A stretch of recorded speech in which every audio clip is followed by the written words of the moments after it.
You've probably heard before that California is an at-will state. This means that, generally speaking, a California employer can terminate your employment at any point for pretty much any reason, and the termination will be perfectly legal. Where the law steps in is when the reason for termination is because the employee is a member of a protected class or because the employee engaged in a protected activity. Protected classes vary on the federal and state level. Federally protected classes include race, color, gender, sex, sexual orientation, religion, disability, age, national origin, citizenship status, and genetic information. In California, protected classes include all those at the federal level, as well as marital status, sexual orientation and identity, status as a victim of domestic violence, assault, or stalking, medical condition, and others. An employee cannot be fired because of their membership in a protected class. An employee also cannot be fired because they engaged in a protected activity.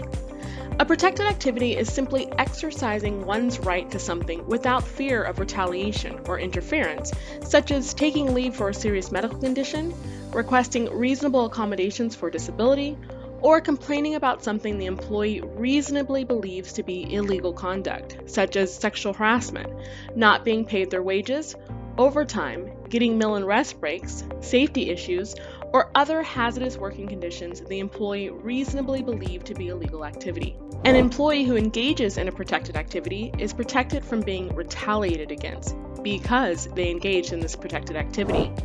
Retaliation can include anything that changes the terms and conditions of your employment.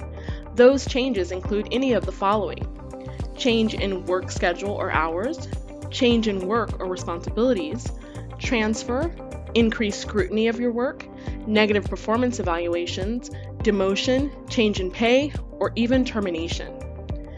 The key to showing a wrongful termination and retaliation claim is demonstrating that the adverse employment action or termination occurred because the employee engaged in protected activity. There are many ways to show this link. First, the person who made the adverse employment decision must have known that the employee engaged in a protected activity, or have been influenced to make the decision by someone who knew about the protected activity. Second, the law recognizes that when an employee engages in a protected activity, and within a short period of time, such as days, weeks, or in some cases even months, the employee suffers an adverse employment action, that the two may be linked.